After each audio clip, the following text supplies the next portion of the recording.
Muita paz, meus irmãos. Graças a Deus, estamos novamente reunidos pela matéria, quiçá pelo Espírito.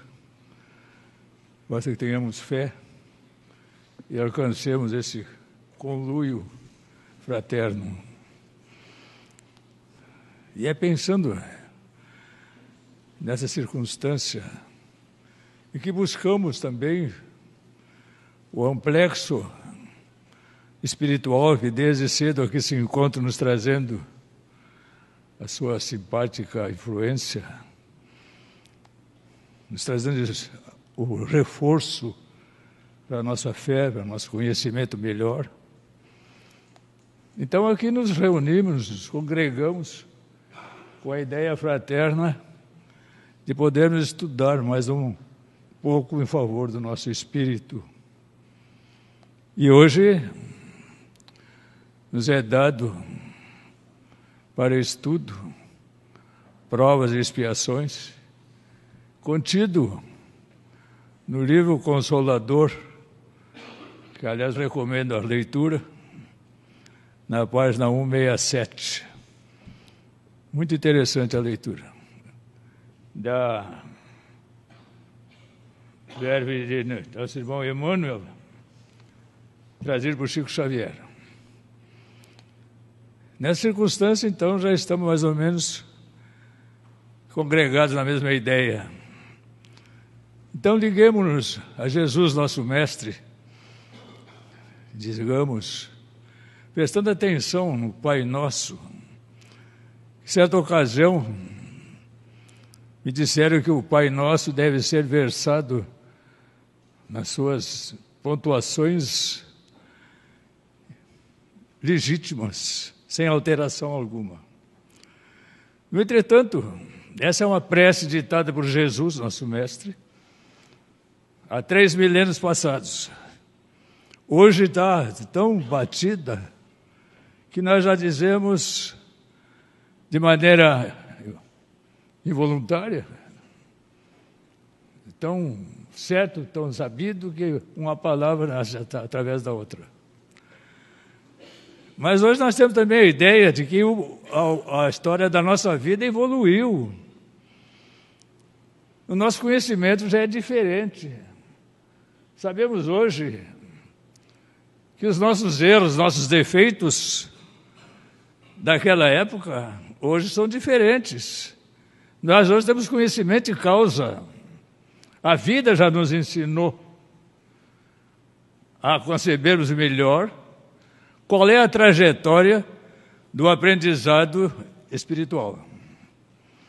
Então, digamos assim: Pai nosso que estás em toda parte, santificado seja o vosso nome, venha a nós, Pai, o vosso reino, seja feita a vossa vontade, assim na terra como no céu. Aqui estamos reverenciando, então, a pessoa da misericórdia de nosso Pai. Passando a segunda parte que diz: o pão nosso de cada dia nos dai hoje. Agradeçamos, antes de tudo, o pão de cada dia que está à nossa disposição em todos os instantes. Perdoa, Pai, as nossas ofensas, porque continuamos ofendendo, apesar de dizermos: perdoa as nossas ofensas, assim como nós perdoamos os nossos ofensores. Dá com que saibamos perdoar a quem nos tem ofendido, que saibamos nos defender contra as nossas próprias imperfeições, para assim nos livrarmos de todos os males. Nada de petitórios, que Deus nos ajude, nos dando então a ideia de sabermos nos edificar o nosso espírito, para chegar às culminâncias do nosso ser e receber a misericórdia do Pai nos defender de todos os males, quando nós temos essa obrigação de saber nos defender. Como? Satisfazendo-nos com o aprendizado que temos hoje, que temos condições, pelo livre-arbítrio, de escolher entre o bem e o mal.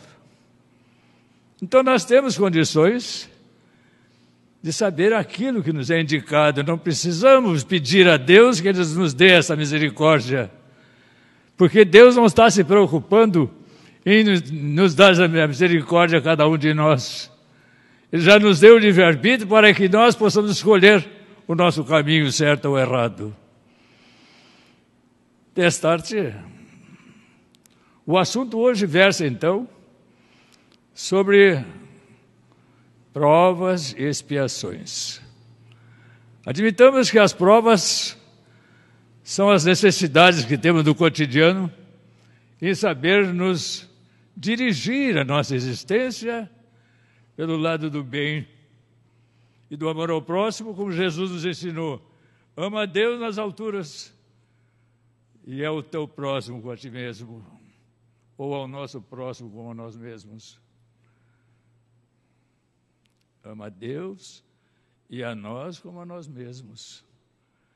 É importante que pensemos isso aí, que a partir desta diretriz, nós levamos um dia perfeito, se nós soubermos perdoar, soubermos amar o nosso irmão, ou pelo menos tolerá-lo.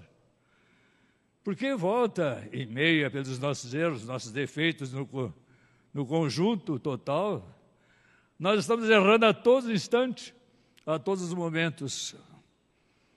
Então aquele vem e diz para nós assim, aquele cara ali me fez isso, me fez aquilo outro. Vai lá e dá um pontapé, dá um soco na cara. Comumente nós dizemos isso aí, né? Mas a nossa obrigação é dizer, tolera, ele não sabe o que está fazendo. Jesus nos ensinou, Pai, perdoai-os porque eles não sabem o que fazem. Então, essa é a nossa função, de sabermos seguir os ensinamentos do Cristo. Então, digamos, a nossa prece cotidiana, ó Jesus, dá com que saibamos seguir os teus ensinamentos evangélicos, com que conheçamos à luz dos teus conhecimentos, que conheçamos a verdade da tua palavra, em especial do teu amor por todo sempre. Estamos concebendo, então, a força, por vontade própria, a nos dirigir pela estrada do bem e do amor. Então, esse livro aqui, o Consolador nos ensina isso. Temos que saber interpretar o assunto de acordo com os nossos erros, os nossos acertos. Então, eu fiz aqui um pequeno roteiro do trabalho de hoje. Só aqui tem meia página. Quis fazer aqui, mas aí vai tomar conta de tudo. Então, a partir da trajetória espiritual, estamos no espaço. Estamos, então, avaliando as nossas forças espirituais, com os nossos amigos, mentores, que ali estão conosco, tentando nos indicar qual o caminho a tomar. Então, eu digo, eu acho que está na hora da minha reciclagem espiritual. Tantos defeitos me trouxe até aqui, eu acho que eu precisaria de uma nova encarnação. Mas eu tenho medo de fracassar. Eu tenho medo de chegar lá e não entender. Mas vai, o mentor diz, vai, é o momento, se tu está pensando assim, é o momento, então, de tu crescer um pouco mais aos olhos do Pai. Aí, então, o que eu vou fazer? O quê? Mas como é que eu faço? Vai, te recolhes a tua intimidade, diz o mentor. Avalia todas as tuas possibilidades de errar ou de acertar. Ali tu vai ditar a tua vivência na carne. Porque na carne tu vais drenar todos esses erros. Mas se tu tiveres fé em Deus, se tiveres capacidade de entender como vai ser a tua vida que não vai ser de prazeres, nem tão pouco de sofrimento. Mas depende, eu não sei como é que vai ser. Vai e tenha coragem, tenha fé e segue em frente. Porque dia mais hoje ou amanhã tu vais ter que fazer chegar desse ponto.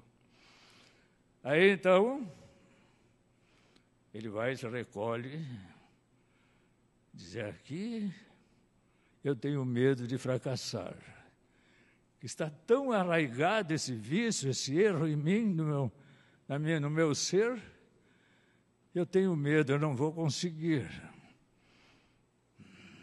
Mas eu vou fazer assim. Eu vou mutilar uma parte. Um dia eu tive a incapacidade de não saber pensar e bater alguém com a mão direita. Então Jesus disse: o erro deve existir. O erro poderá existir, não seja a tua causa do erro. E eu tenho medo de, novamente, errar. Então veio Maneta. Mas veio Maneta por nascimento, coitado. Ele veio por vontade própria. Porque teve medo de empunhar de novo aquela arma e matar de novo. Sem a mão ele não mata. Ele veio cego, porque um dia ele atraiçoou amigo ou amigos, espiando alguém e denunciou.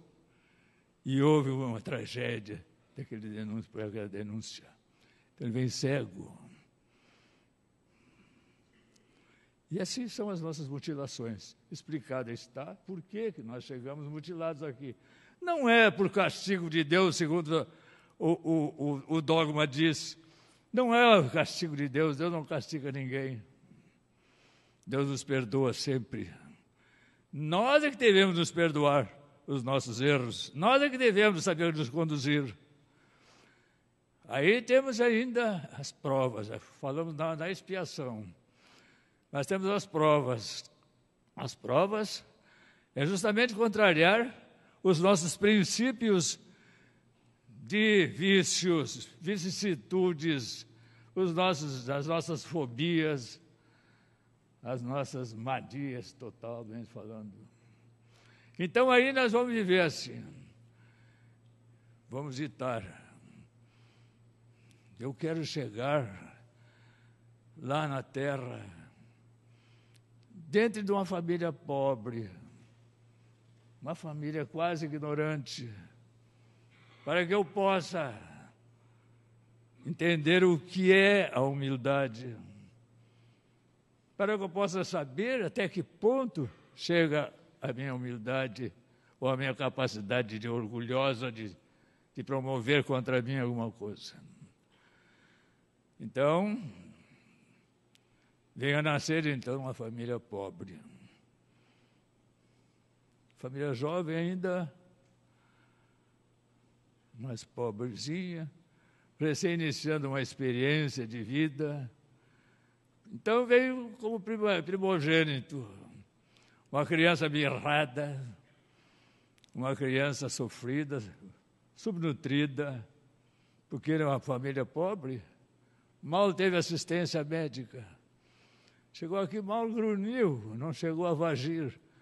Mal grunhiu, vai.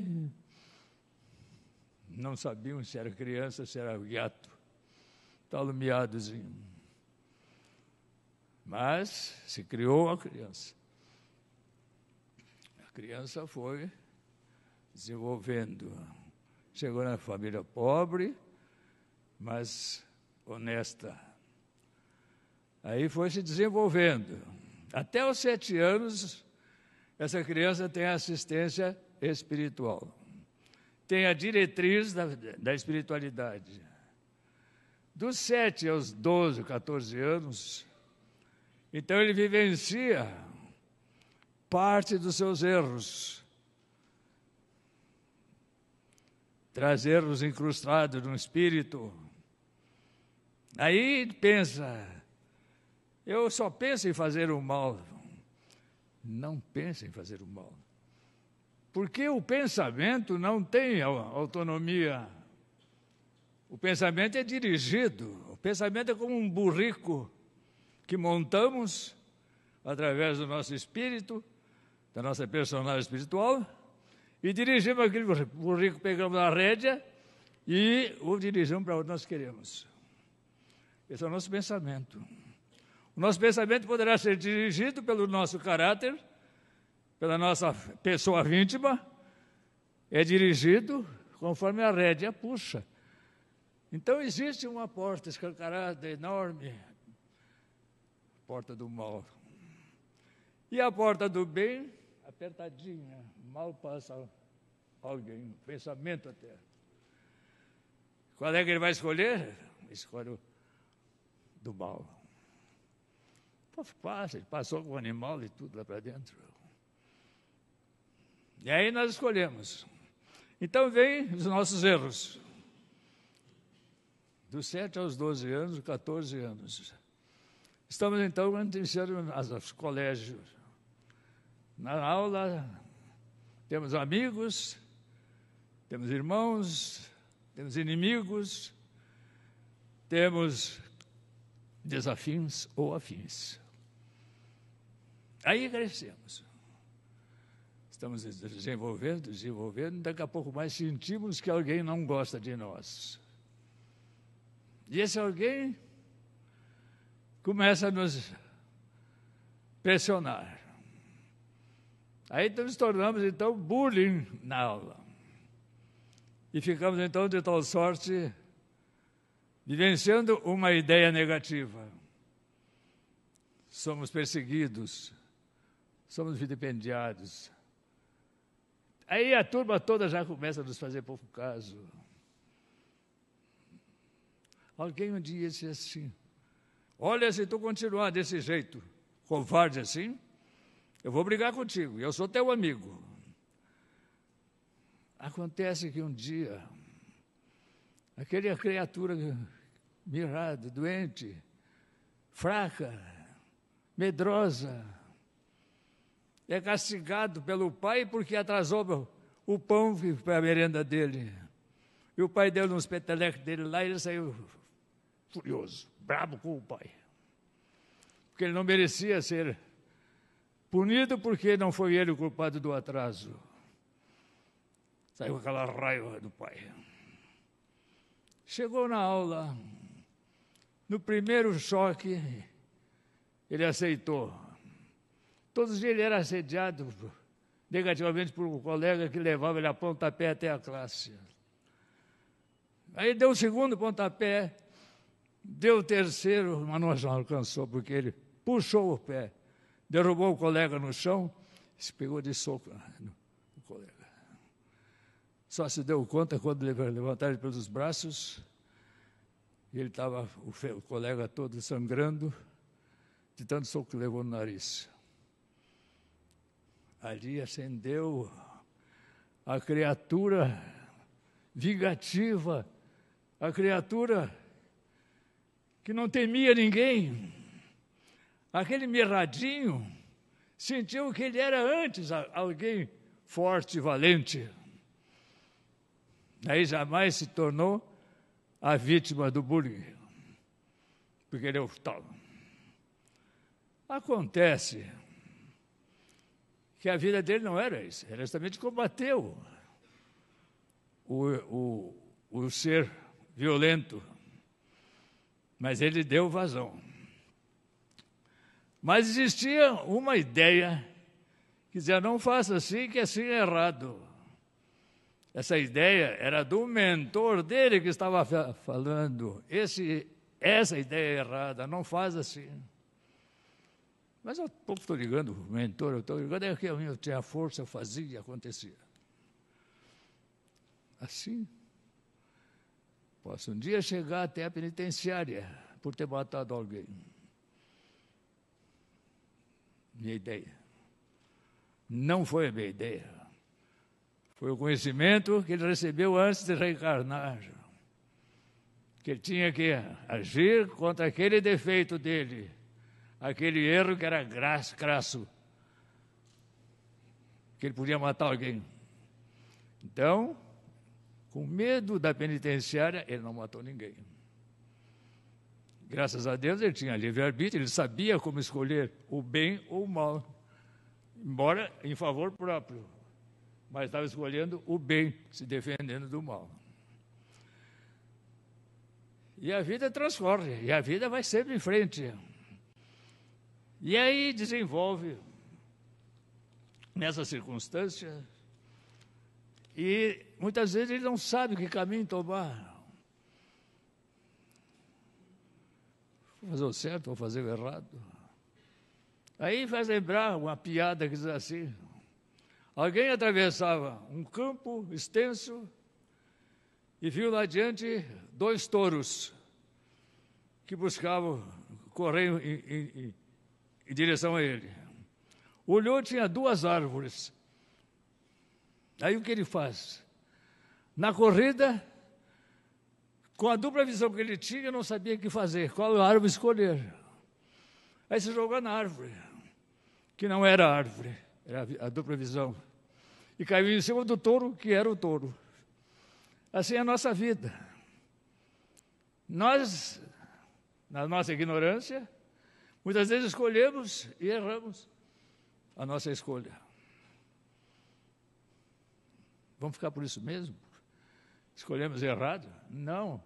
Nós vamos procurar conceber a ideia do erro, nos defender e saber escolher a árvore certa na qual nós vamos defender, nos abrigar, e cair longe do touro, do problema que nós arranjamos por vontade própria. Então, são os problemas que se apresentam na nossa vivência materialista, e nós continuamos sempre escolhendo o lado errado. Estamos hoje há 3 milênios, por assim dizer, da era do Cristo, em que todos os dias somos advertidos pela misericórdia do Pai em relação ao nosso crescimento espiritual. Todos os dias, desde os primórdios da nossa existência, sempre existiu essa preocupação paterna de vida, de nos atualizar o nosso conhecimento. Então, veio esse, veio aquele outro, veio, digamos, o Sócrates, 500 anos antes de Cristo, veio Moisés, 4.000 anos antes do Cristo, e veio Kardec, e veio Chico Xavier. E nós sempre dizemos assim: ninguém veio dizer para nós como é que é lá. Ninguém falou nada. Por ignorância nossa, porque desde sempre Deus está nos informando. Acontece que o Sócrates foi punido por política materialista. Não os ensinamentos dele, que mais ou menos era o ensinamento do Cristo, a posteriori. Mas ele foi obrigado a tomar uma taça de cicuta porque ele era contra o imperador. Em praça pública, para efeito de exemplo para os futuros erros. Teve condições de fugir. Ele, não vou fugir. Porque fugindo eu vou dar provas do que eu falava não é verdadeiro, e o que eu digo é verdadeiro. Ama teu próximo como a si mesmo. E eu vou continuar nesse diapasão. Ama teu próximo a si mesmo. Perdoa teu próximo. Tolera o teu próximo. Ama a Deus sobre todas as coisas. Único Deus. Mas, apesar da oportunidade de fugir, ele tomou a taça de cicuta. Aconteceu a mesma coisa com o Cristo. O Cristo também foi condenado porque era subversivo às ordens do imperador, porque ele era, talvez, o projeto do rei que iria reinar na terra, mas eles pensavam que o reinado seria o reinado materialista, o reinado do Cristo seria o reinado espiritualista. Esse reinado que nós estamos buscando hoje, através das nossas provas e expiações, Esse reinado nós estamos buscando conceber no nosso espírito a ideia de como alcançar essa evolução, essa elevação para Deus. Continuamos. Jesus, então, foi crucificado. E na hora da crucificação, repetindo, ele diz: ó Pai, perdoai-os, porque eles não sabem o que fazem. E não sabemos até hoje o que nós fazemos. Até hoje nós estamos ainda nadando no mar das impurezas, na nossa própria lama, nos nossos próprios defeitos. Estamos ainda engatinhando. Desencarnamos com a ideia de vingança, com a ideia de perseguição. Aí sabemos, entramos de novo naquele termo da distância. 2 touros e 2 árvores. Também no espaço poderá acontecer. Desencarnamos. E então aí não sabemos como escolher qual a árvore, dependendo de tal touro. E na maior parte das vezes, nós deixamos no caminho aquele que vem nos mentalizar a ideia da elevação e seguimos aquele que nos deu a ideia do socorro imediato, segundo as nossas concepções errôneas. Escolhemos, então, alguém que vai nos escravizar por muitos e muitos anos.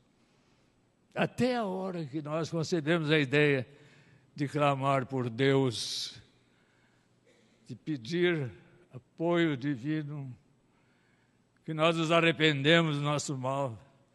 Então, damos um pequeno passo na nossa existência anterior, que agora está terminando. Partimos da erraticidade, estudamos como chegar aqui, como fazer, e pouca coisa nós fizemos para dar um passo em direção à divindade. Não é difícil. Basta que nós nos reciclemos. Antes de fazer o mal, saibamos conceber a ideia que vamos fazer o mal para o nosso irmão. E aí, podemos fazer o mal para nós mesmos, negando a nós aquilo que é a nossa intenção. E atendendo aquilo que é a intenção divina. Buscando, então, conceber a intuição do irmão mentor e buscar seguir passo a passo até chegarmos à eternidade. A eternidade junto de Deus, não a eternidade junto de nós próprios. Porque disso nós estamos há 3 milênios engatinhando e ainda continuamos na materialidade, esquecidos que existe a espiritualidade à nossa disposição desde os nossos primórdios. E nós ainda estamos claudicando. Tenhamos fé. Tenhamos certeza que o Pai jamais nos abandona. Que sempre virá alguém.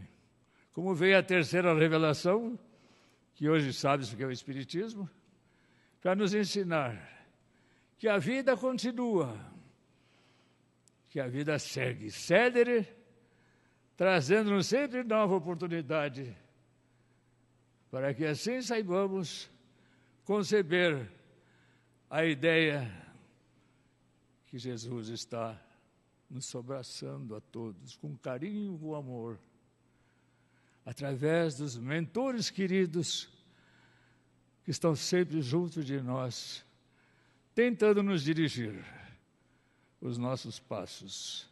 Procuremos não errar, para que eles não nos abandonem.